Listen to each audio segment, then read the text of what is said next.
नमस्कार मित्रांनो, आज मी तुम्हाला एक आगळीवेगळी गोष्ट या चॅनलवर तुमचं सर्वांचं स्वागत आहे. कथेला जास्तीत जास्त लाईक करा, शेअर करा आणि चॅनलला सबस्क्राईब करा. चला तर मग आता कथेला सुरुवात करू. तर नमस्कार मित्रांनो, कसे आहात तुम्ही? आज मी तुम्हाला माझ्या सासू आणि माझ्याबद्दलची एक वेगळी गोष्ट सांगणार आहे. माझं नाव सूरज आहे. माझं वय 25 वर्ष. मी अंगाने जरा भारी आहे, पण माझा रंग सावळा आहे. लग्नाला 4 वर्षे झाली आहे. माझ्या बायकोचं नाव मीना आहे. आमचा मुलगा महेश 2 वर्षाचा आहे. ही गोष्ट आहे एका छोट्या प्रसंगाची, ज्याने माझं आणि माझ्या सासूंचं नातं खूप जवळ आलं. माझी सासरा 6 वर्षापूर्वी मरण पावले. माझी बायको त्यांची एकुलती एक मुलगी आहे, त्यामुळे माझी सासू गावात एकटी राहते. तिचं नाव नंदा आहे. ती 40 वर्षाची आहे. मात्र तिच्याकडे पाहिल्यावर कधीच तिचं वय एवढं असेल असं जाणवत नाही. ती अजूनही तितकीच सशक्त आणि उत्साही आहे. मात्र तिच्याकडे पाहिल्यावर कधीच तिचं वय एवढं असेल असं जाणवत नाही. ती अजूनही तितकीच सशक्त आणि उत्साही आहे. माझ्या सासूचं वय बघून अजिबात अंदाज येत नाही. तिचं शरीर तरुण मुलीसारखं भरगच्च आहे आणि उंच सुमारे 5 फूट आहे. तिच्या मागून पाहिलं तर ती नेहमी तिच्या सौंदर्यावर फिदा होतो. ती एकदम भरलेली, उत्साही आणि चालताना कुणाचं लक्ष वेधून घेणारी अशी आहे. असं असलं तरी मला या गोष्टी काही विशेष अनुभव सांगायचे आहे, जिथे तिला आणि माझं नातं असं खास बनलं. आज जी कथा मी तुम्हाला सांगणार आहे ती एकदम खरी घटनेवर आधारित आहे. एकदा मी माझ्या सासूला भेटायला गेलो होतो. माझ्यासोबत माझी बायको आणि आमचा 1 वर्षाचा मुलगा होता. आम्ही तिच्या खेडेगावातल्या घरी पोहोचलो. आम्हाला पाहून ती खूप आनंदी झाली. तिच्या चेहऱ्यावरचा आनंद बघून आम्हालाही खूप छान वाटलं. ती आमचं अगदी आपुलकीने स्वागत करत होती, जणू काही आम्ही खूप दिवसांनी परत आलो होतो. घरी आल्यावर आम्ही सगळे एकत्र गप्पा मारत बसलो. सासूबाई सोबत खूप बोलणं झालं. सगळं व्यवस्थित चाललं होतं. आम्ही तिथे 4 दिवस राहणार होतो आणि रविवारी संध्याकाळी परत जाण्याचा आमचा प्लॅन ठरला होता. दुसरा दिवस उजाडला. गावाचं शांत सुधारण वातावरण पाहून मन मोहून गेलं. ताजी हवा, हिरवळ यांनी वेगळाच आनंद दिला. गावातला साधेपणा एक विशेष आकर्षण होतं. आम्ही तिथेही राहायला अजून उत्सुक झालो. सकाळी मी अंगणातल्या बाथरूममध्ये गेलो. बायको मुलाला घेऊन हॉलमध्ये बसली होती आणि त्याला जेवण भरवत होती. नेहमीप्रमाणे मी अंगणात गेलो, कारण मी कधीच चड्डी घालत नाही आणि त्यामुळे आंघोळ झाली की बाहेर येताना थोडा संभ्रम मात्र असतो. पण त्या दिवशी माझा मूड खूप चांगला होता, त्यामुळे मी ते चिंता तुच्छ मानली आणि अगदी आरामात आंघोळ करायला लागलो. तर पॅन्ट घालतो हे माझ्या बायकोलाही माहीत आहे. आंघोळ करून बाहेर येताना सासूबाईंनी आधीच मला एक टॉवेल दिला होता, पण तो लहान होता, त्यामुळे मी कसा बसा तो टॉवेल घट्ट गुंडाळला. हातात एक छोटा रुमाल धरून डोकं पुशीत होतो. मला थोडं अस्वस्थ वाटत होतं, पण विचार करत होतो की माझ्या सासूबाई आणि बायकोच्या समोर हे काही विशेष नाही. बाहेर येऊन मी बाथरूमचा दरवाजा कडी लावली आणि मागे फिरूनच विचार करत होतो. तेवढ्यात अचानक कोणाच्या हाताचा कोपरा माझ्या कमरेला घासून गेला. मी घाबरलो आणि झटक्यात मागे वळलो. तेव्हा माझा गुंडाळलेला लहान टॉवेल सुटून खाली पडला. त्या क्षणी मला खूप अस्वस्थता वाटली. परिस्थितीला कसं सामोरं जावं हेच मला कळेना. मी घाबरून तोंडावरचा रुमाल काढून पाहतो, तेव्हा मला समजलं की ती माझी सासू होती. ती वाकून पाण्याची बादली घेण्यासाठी आली होती. मी उभा राहिलो होतो. माझा टॉवेल खाली पडला होता आणि मी त्या अवस्थेत सासूच्या समोर होतो. सासूने घाबरून तिचं तोंड उघडलं की मी हडबडून मागे जाण्याचा प्रयत्न केला, पण अडखळलो आणि माझा तोल गेला. त्यामुळे मी पुढे सरकलो. मला काहीच कळेना. आम्ही सासूकडे पाहिलं तर ती मान वर करून मला पाहत होती. तिचे डोळे मोठे झाले होते आणि आम्ही दोघे स्तब्ध झालो होतो. त्या क्षणात सगळं वातावरण शांत झालं. ती थोडीशी लाजून मागे ओळून निघून गेली. तेव्हा मी हुरहुर करत बाहेर आलो, कपडे घातले आणि हॉलमध्ये जाऊन बसलो. मी माझ्या बायकोला काही सांगितलं नाही आणि सासूनेही काहीच सांगितलं नाही. पूर्ण दिवस मी सासूपासून दूर राहण्याचा प्रयत्न करत होतो, कारण जे घडलं ते मला सतत आठवत होतं. सगळे जेवायला एकत्र बसले. मी आणि सासूबाई दोघे खाली मान घालून गप्पा मारत होतो. पण संपूर्ण दिवसभर मी सासूशी डोळे लावून पाहिलं नाही. चुपचाप टीव्ही बघत बसलो होतो. मनात एकच विचार होता, त्या क्षणी कसं होईल. आता रात्र झाली होती. सगळे जेवायला बसले होते. मी सासूबाईंना समोरासमोर बसलो होतो. बायको खाली मान घालून करून गप्पा मारत होती. आज घरात सर्वत्र शांतता होती.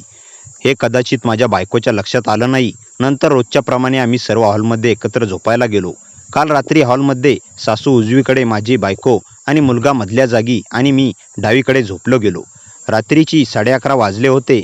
मी हॉलमध्ये गेलो तेव्हा बघतो तर आज माझी बायको मुलाला घेऊन आधीच एका कोपऱ्यात झोपली होती. त्या दृश्याने मला थोडं आश्चर्य वाटलं, पण मी तिला डिस्टर्ब करायचं ठरवलं नाही. माझी सासू उजवीकडे थोडी लांब झोपली होती, त्यामुळे मला आता मध्ये झोपण्याशिवाय पर्याय नव्हता.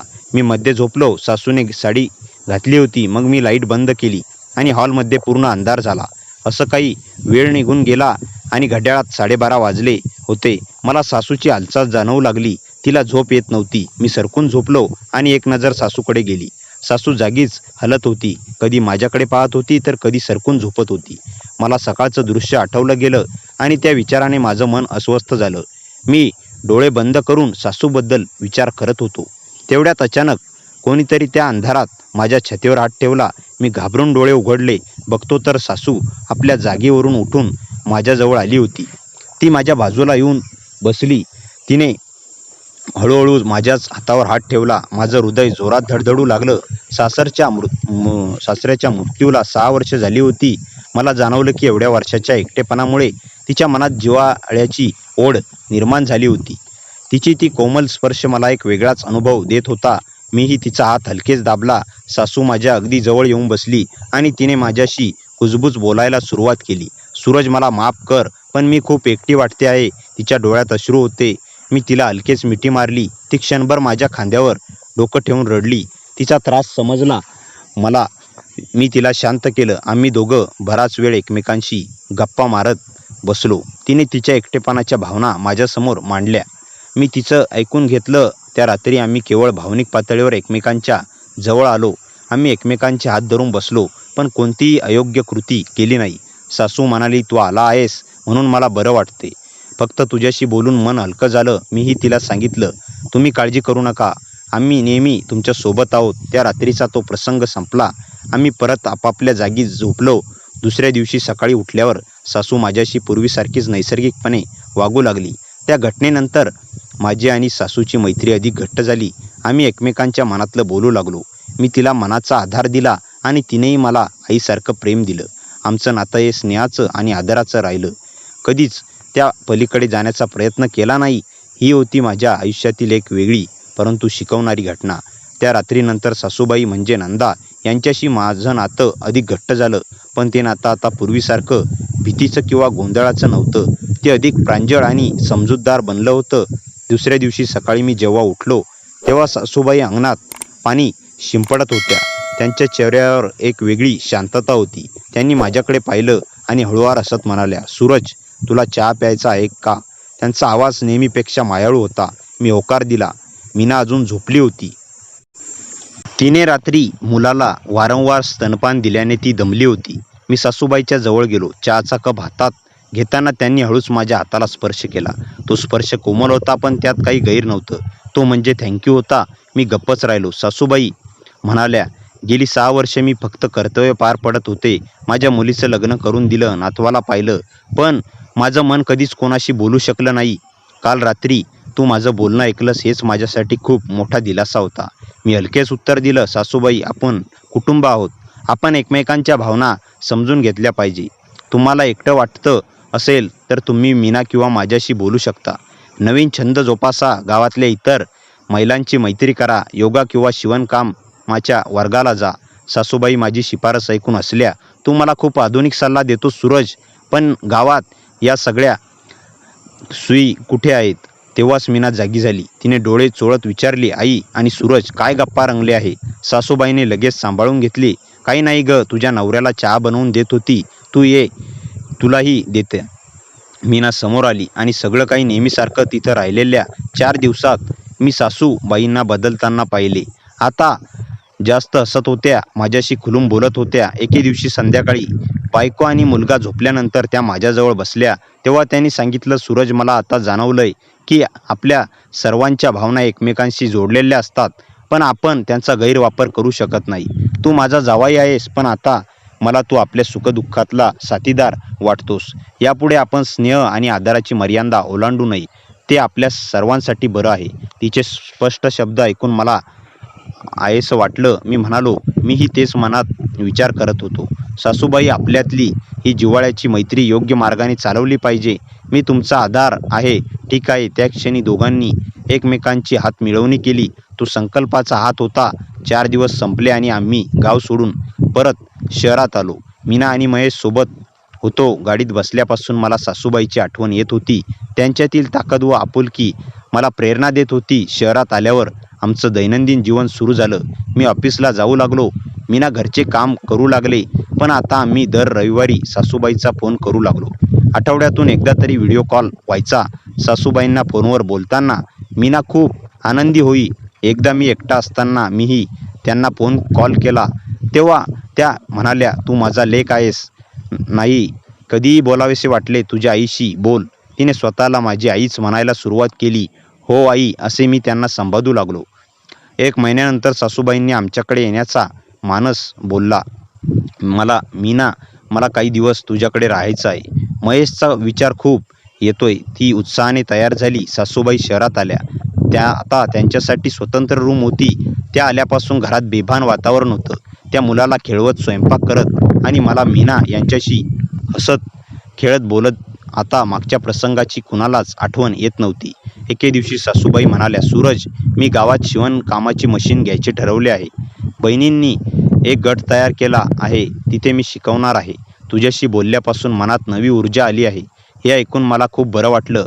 अशा प्रकारे एक विचित्र प्रसंगाने सुरू झालेलं नातं आता स्नेहाच्या आणि सन्मानाच्या मार्गावर स्थिरावलं. मी आणि सासूबाई आम्ही आता एकमेकांचे विश्वासू सल्लागार होतो. मी त्या घटनेपासून धडा घेतला की प्रत्येक प्रसंगातून माणसाने काहीतरी सकारात्मक शिकवले पाहिजे. आपल्याच घरातील नात्यांना आपण नवा आधार दिला पाहिजे. तो गमावू नये. आणि हो, तो टॉवेलचा प्रसंग आम्ही दोघांनी कधीच एकमेकांसमोर उचलला नाही. तो दफन झाला होता, पण त्यातून निर्माण झालेला बंध मात्र अमूल्य होता. ती घटना घडून जवळपास 6 महिने उलटून गेले होते. पावसाळा संपत आला होता आणि शरद ऋतूची सुरुवात झाली होती. गेल्या 6 महिन्यात प्रत्येकाच्या आयुष्यात बरेच बदल झाले. सगळ्यात मोठा बदल म्हणजे माझी सासू नंदा आता पूर्णपणे नव्या उमेदीने जगू लागली होती. तिने गावात शिवणकामाच्या वर्गाला सुरुवात केली होती. पण आता ती एवढी प्रगल्भ झाली होती की तिला एक छोटंसं काम मिळाले. तिला तालुक्याच्या ठिकाणी महिला स्वयंसहाय्य गटाचे प्रशिक्षण म्हणून नियुक्त करण्यात आले होते. आता ती महिन्यातून 2दा तालुक्याला जात असे आणि कधी कधी शहरातील बैठकीस तिचा आत्मविश्वास वाढत होता. तिचं बोलणं, चालणं, हसणं सगळंच बदललं होतं. मी आणि सासूबाई यांच्यातील संवाद पूर्णपणे खुला झाला होता. त्या एकदाची मला सूरज ऐवजी बेटा म्हणू लागल्या होत्या. मीही त्यांना आई म्हणायचो. या 6 महिन्यात एकदाही त्या प्रसंगाची आम्ही चर्चा केली नाही. तो मानसिक खूप मागे राहिला होता, पण आमच्या नात्याला तो धक्का आता दूर होत चालला होता. नातं होतं एका आईचं आणि तिच्या जावयाचं. मात्र जावाई या शब्दापेक्षा मुलगा हा शब्द जास्त संपर्क वाटू लागला होता. एके दिवशी सकाळीच मीना अंगणात बसून मुलाला खाऊ घालत होती. तेवढ्यात तिचा मोबाईल वाजला. सासूबाईचा फोन होता. मीना बोलू लागली. मीनाचा फोन वाजला होता. ती बोलत होती आणि तिच्या चेहऱ्यावरची चिंता मला दुरूनच दिसत होती. मी जवळ गेलो तेव्हा ती म्हणाली, सूरज, आईचं काहीतरी बिनसलंय. तिचा आवाज वेगळाच वाटत होता. ती म्हणत होती की अचानक तब्येत बिघडली आहे. माझ्या छातीत धस्स झालं. मी ताबडतोब बाईक काढली आणि गावाकडे निघालो. रस्त्यात फक्त एकच विचार, आई ठीक असली पाहिजे. गावास पोहोचताच मी घरात धाव घेतली. आई अंगणातल्या खुर्चीवर बसली होती. ती चेहरा फिकट, श्वास जड. मला पाहताच तिने जबरदस्ती हसण्याचा प्रयत्न केला. काही नाही रे बेटा, फक्त चक्कर आली होती. पण मी तिच्या डोळ्यातील लपवलेली वेदना ओळखली. मी तिचा हात धरला आणि म्हणालो, आई चला हॉस्पिटलला जाऊया. काहीही दुर्लक्ष नाही. ती थोडी नाखुश झाली, पण माझ्या आग्रहाला नाही म्हणू शकली नाही. हॉस्पिटलमध्ये डॉक्टरांनी तपासणी केली आणि सांगितलं, ब्लड प्रेशर खूप उतार चढावात आहे. ताण घेणं बंद केलं नाही तर परिस्थिती बिघडू शकते. आईने माझ्याकडे पाहिलं. त्या नजरेत अपराधीपणा आणि काळजी होती. तिने हळूच विचारलं, मी तुला त्रास दिला का रे? मी तिच्या हातावर हात ठेवत म्हणालो, आई, तुम्ही आमच्यासाठी आहात. तुम्ही ठीक असणं हेच आमचं काम आहे. औषध घेऊन आम्ही घरी आलो. आई अगदी शांत होती. मी तिला पाणी दिलं आणि तिच्या शेजारी बसलो. आई, तुम्ही इतकं काम करता, पण तुमच्याही शरीराला मर्यादा आहेत. तुम्ही एकटी सगळं उचलू नका. मी आणि मीना आहोत ना. तेव्हा आईचा आवाज थरथरला. सूरज, मला खरं सांगते, मी या काही दिवसात खूप थकले आहे. सगळं सांभाळताना कधी कधी वाटतं मीच कुणाकडे आधार मागू. तिचं बोलणं ऐकून माझा गळा भरून आला. आई, आधार मागायला कुणाकडे जायचं असतं? स्वतःच्या मुलाकडेच ना. ती डोळे पुसत म्हणाली, मला कधीच वाटलं नव्हतं की माझा जावई माझा खरा मुलगा बनेल. मी हसत तिच्या हातातून औषध घेऊन दिलं. आई, जावई हा शब्द आपण आता विसरू. तुम्ही मला बेटा म्हणताना, मग मीच तुमचा मुलगा. काही क्षण दोघेही शांत होतो. बाहेरचे पावसाचे थेंब झोपाळ्यावर पडत होते. आई म्हणाली, सूरज, एक विनंती करू का? मला काही दिवस शहरात तुमच्याकडे राहायचंय. मीना आणि महेश सोबत राहिलं की मन हलकं होतं. मी लगेच म्हणालो, आई, विनंती कशाला? तुम्ही राहणारच. शहरात तुमची रूम आहे. मनापासून स्वागत आहे. दुसऱ्या दिवशी मी तिला शहरात घेऊन आलो. मीना आणि महेश तिला पाहून आनंदले. घरात अचानक उबदारपणा परतला. त्या रात्री जेवत असताना आई म्हणाली, मी आता स्वतःला त्रास देणार नाही रे. तू मला शिकवलंस. कुटुंब म्हणजे फक्त राहणं नाही, तर एकमेकांसाठी उभं राहणं असतं. मी तिला म्हणालो, आई, तुम्ही उभ्या राहिलात तेव्हाच आम्ही सगळे घडलो. आता तुमचा आधार देणं आमचं कर्तव्य आहे. त्या दिवसापासून सासू नव्हे, आई माझ्या घराच्या आणि मानाची कायमची सदस्य झाली. तिची काळजी घेणं हे माझ्यासाठी ओझं नव्हतं, ते माझं भाग्य होतं. आई आता आमच्या शहरात राहू लागली. घरात एक वेगळीच जिवंतपणा आला होता. ती सकाळी उठताच अंगणातल्या कुंड्यांना पाणी घालायची, महेशला मांडीवर बसवून गाणी म्हणायची आणि मीनाला स्वयंपाकात मदत करत करत घरात सतत हसणं बोलणं ओप पसरत राहायची. तिच्या उपस्थितीमुळे मला रोज ऑफिसला जातानाही हलकं वाटू लागलं.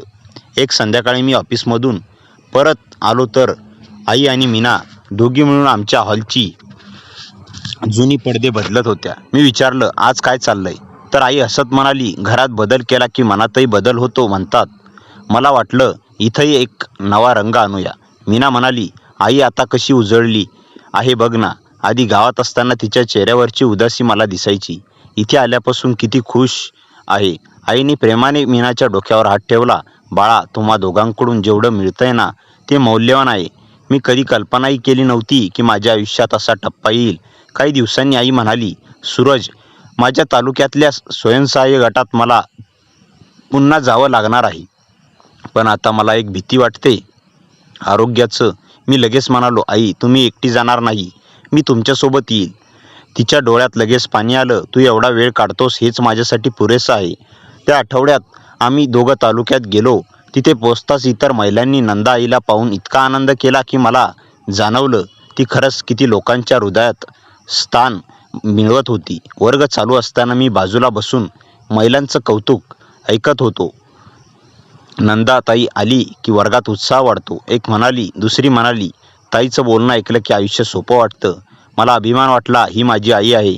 आम्ही परत येत होतो तेव्हा रस्त्यावर अचानक जोरदार पाऊस सुरू झाला. गाडी एका वळणावर घसरली. माझं हृदय थरथरलं, पण मी लगेच नियंत्रणात आणली. आई घाबरलेल्या आवाजात म्हणाली, काही लागलं ना रे?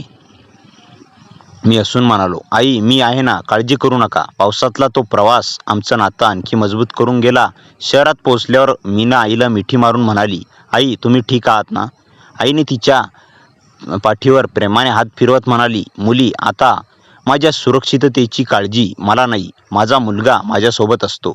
त्या रात्री आम्ही तिघा हॉलमध्ये बसून जेवत होतो. महेश आईच्या मांडीवर झोपलेला होता. आई अचानक म्हणाली, सूरज, एक गोष्ट सांगू का? मी हसून म्हणालो, हो आई. ती शांत आवाजात म्हणाली, मला कधी वाटलं नव्हतं की आयुष्याच्या या वयात मला परत कुटुंबाचा आधार मिळेल. मी विचार करत असे, माझं कोण? पण देवाने मला 2 मुले दिली. मीना आणि तू. जुन्या आठवणी विसरल्या गेल्या, पण नवीन नात्यांची मला नवीन जन्म दिला. मी तिचा हात हातात घेत म्हणालो, आई, आम्ही तुम्हाला कधीच एकटं पडू देणार नाही. तुम्ही आमच्या घराचे हृदय आहात. ती हसली. अचानक ती हसताना थोडी थरथरली. मी विचारलं, आई, काय झालं? ती म्हणाली, काही नाही, फक्त मागच्या तब्येतीची छाया अजून आहे बहुतेक. पण तिच्या आवाजात एक हलकी भीती होती. मला वाटलं ही छोटी गोष्ट नाही, कदाचित तिच्या आरोग्यामागे काही मोठं लपलेलं असेल. आणि मी ठरवलं, आता तिच्या तब्येतीची जबाबदारी मी स्वतः घेणार. आई म्हणाली की काही नाही, फक्त थोडा थकवा. पण तिच्या आवाजाचा कापरा लपवता येत नव्हता. रात्री जेवण झाल्यावर मी तिला म्हणालो, आई, उद्या आपण पुन्हा डॉक्टरकडे जाणार आहोत. तुम्ही सांगत नाही म्हणून मी शांत बसणार नाही. आई थोडी हसली, पण तिच्या डोळ्यातील भीती मी साफ ओळखली. दुसऱ्या दिवशी सकाळी मी तिला शहरातील मोठ्या हॉस्पिटलमध्ये घेऊन गेलो. तपासण्या सुरू झाल्या. मी बाहेर बसून सतत पाय हलवत होतो. रिपोर्ट येईपर्यंतचे ते तास जणू शतकासारखे वाटले. डॉक्टर बाहेर आले आणि मला त्यांच्या कॅबिनमध्ये बोलावलं. आई माझ्या शेजारी बसली होती. डॉक्टर म्हणाले, तणावामुळे आणि वाढत्या वयामुळे त्यांना हृदयाशी संबंधित सौम्य समस्या दिसत आहेत. उपचार योग्य वेळेत केले तर भीतीचं कारण नाही, पण आता त्यांना मानसिक शांतता आणि कुटुंबाचा आधार खूप आवश्यक आहे. आईने हळूच माझा हात धरला. ती घाबरलेली होती. मी तिच्याकडे पाहिलं आणि तिच्या खांद्यावर हात ठेवत म्हणालो, आई मी आहे ना, आता आपण हे सगळं एकत्र सांभाळू. डॉक्टरांनी औषध आणि आहार आणि विश्रांतीबद्दल सूचना दिल्या. घरी परतल्यावर मीनाने आईला मिठी मारून विचारलं, आई आता कसं वाटतंय? आई म्हणाली, मी ठीक आहे ग, फक्त थोडं लक्ष द्यावं लागतं.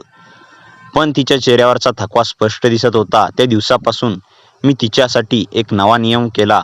ती एकटी नाही, तिला नेहमी आमच्यापैकी कोणीतरी सोबत असेल. मीना घरातील कामं सांभाळत होती. मी आईची औषधं, हॉस्पिटलचे फॉलोअप आणि आहार सांभाळत होतो. एकदा संध्याकाळी आम्ही टेरेसवर बसलो होतो. थंड वाऱ्यात तिचे केस हलत होते. ती म्हणाली, सूरज तुला सांगते, त्या दिवशी अचानक छातीत दुखायला लागलं होतं. मला वाटलं इथंच संपलं बहुतेक. आणि माझ्या डोळ्यासमोर तू, मीना आणि महेश आलात. मी घाबरले खूप. मी तिचा हात हातात घेत म्हणालो, आई आता तुम्ही सुरक्षित आहात आणि पुढे राहाल. आपण तुम्हाला काही होऊ देणार नाही. ती हसली, पण तिच्या डोळ्यात पाणी दाटलं. माझं नशीब चांगलं आहे रे, मला तुझ्यासारखा आधार मिळतोय. पुढील काही आठवडे आम्ही आईची खूप काळजी घेतली. औषधं वेळेवर, चालणे, हलका व्यायाम, चांगला आहार, सगळं नियमाने होत होतं. हळूहळू तिच्या चेहऱ्यावर परत चमक येऊ लागली. पण एक दिवस असं घडलं ज्याने आमच्या घरात सगळ्यांना हादरवलं.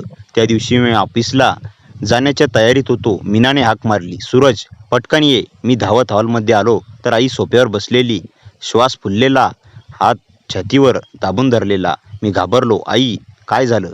ती थरथरत्या आवाजात म्हणाली, सूरज पुन्हा ते दुखणं. मी तिला उचलून कारमध्ये बसवलं आणि वेगाने हॉस्पिटलला निघालो. मीनाही मागे बसली होती. तिच्या डोळ्यात अश्रू होते. हॉस्पिटलमध्ये डॉक्टरांनी तातडीची तपासणी सुरू केली. मला बाहेर थांबायला सांगितलं. माझ्या हाताचे तळवे थंड पडले होते. मीना माझं हात दाबून म्हणाली, सूरज काही होणार नाही ना? माझ्या घशातच शब्द अडकले. थोड्या वेळाने डॉक्टर बाहेर आले. मी धावत विचारलं, डॉक्टर आई ठीक आहे ना? डॉक्टर म्हणाले, त्यांची प्रकृती स्थिर आहे, घाबरू नका. पण आता आपण त्यांना जास्त काळजीनं सांभाळणं आवश्यक आहे. तणाव, थकवा आणि भावनिक दडपण यापैकी कुठलीही गोष्ट त्यांना परत त्रास देऊ शकते.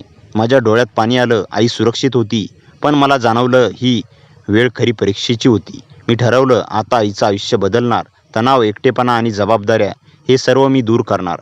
त्या रात्री हॉस्पिटलच्या बेडवर आई माझा हात धरून म्हणाली, सूरज तू नसतास तर कदाचित. मी तिच्या हातावर हात ठेवून म्हणालो, आई हे वाक्य परत कधीही बोलू नका. तुमचं आयुष्य अमूल्य आहे आणि ते सुरक्षित ठेवण्याची जबाबदारी माझी आहे. आईच्या डोळ्यातून अश्रू वाहत होते, पण यावेळेस ते भीतीचे नव्हते, ते विश्वासाचे होते. आईच्या जीवनातील सर्वात मोठा बदल. सूरज घरात आला तेव्हा सासू अजूनही शेजाराच्या हातदाराने बसली होती. तिचा श्वास पुन्हा वाढत होता. सूरजने क्षणाचा विचार न करता तिला उचललं आणि थेट बेडरूममध्ये नेलं. पाणी दिलं, खांद्याला हलक्या मालिश केली आणि तिला शांत करण्याचा प्रयत्न केला. सासूच्या डोळ्यातून अजूनही भीती होती, पण आता सूरजच्या समोर आली की तिला जणू आधार मिळायचा. आई काही नाही, मी आहे ना, शांत बसा, सूरज म्हणाला. काही क्षणांनी तिचा श्वास सावरत गेला. नंतर तो तिला डॉक्टरकडे घेऊन गेला. तपासणी करून औषधं आणली आणि घरात परतल्यावर वेळेवर जेवण करून दिलं. दिवस भरून निघून गेल्यावर आई शांत झोपली. रात्री सूरज तिच्या खोलीत पाहायला गेला तेव्हा ती हळूच डोळे उघडून म्हणाली, बाळा आज तू नसतास तर मला काय झालं असतं कोण जाणे. तुझा राग कधी कधी समजत नव्हता मला, पण आज कळलं तू मनाने किती चांगला आहेस. सूरजच्या मनात वितळून गेल्यासारखं झालं. तो फक्त हसला. तेवढ्यात दारात उभी असलेली त्याची पत्नी हे सारे पाहून थबकली. आई आणि सूरज दोघांमध्ये डोळ्यातले बदल तिला स्पष्ट दिसत होते. तीन मनांनी एकमेकांवरचा गैरसमज त्या एका दिवशी नाहीसा झाला. सासूने सूरजचा हात धरला आणि घराबाहेर माणसं आपली असू शकतात, पण घरातला मुलगा असा असावा हे देवाने तुला देऊन दाखवलं. सूरजने मान हलवली आणि म्हणाला, आई तुम्ही खुश राहिलात की घर खुश राहतं एवढंच मला हवं आहे. त्यानंतर त्या घरात छोटे मोठे वाद झाले तरी एकमेकांबद्दलचा विश्वास मात्र तुटला नाही. त्या दिवशी अचानक आलेल्या अडचणीने तिनांच्या नात्यातील अंतर पुसलं आणि त्यांचं घर खरंच एकत्र झालं. मित्रांनो, कथा कशी वाटली कमेंटमध्ये नक्की सांगा. कथेला जास्तीत जास्त लाईक करा आणि हाईप करा आणि आपल्या मित्रमैत्रिणींमध्ये शेअर करा. आणि हो, चॅनलवर नवीन असाल तर चॅनलला सबस्क्राईब करायला विसरू नका. भेटूया पुन्हा अशाच इंटरेस्टिंग आणि धमाकेदार कथेसह. तोपर्यंत हसत राहा, खुश राहा. धन्यवाद.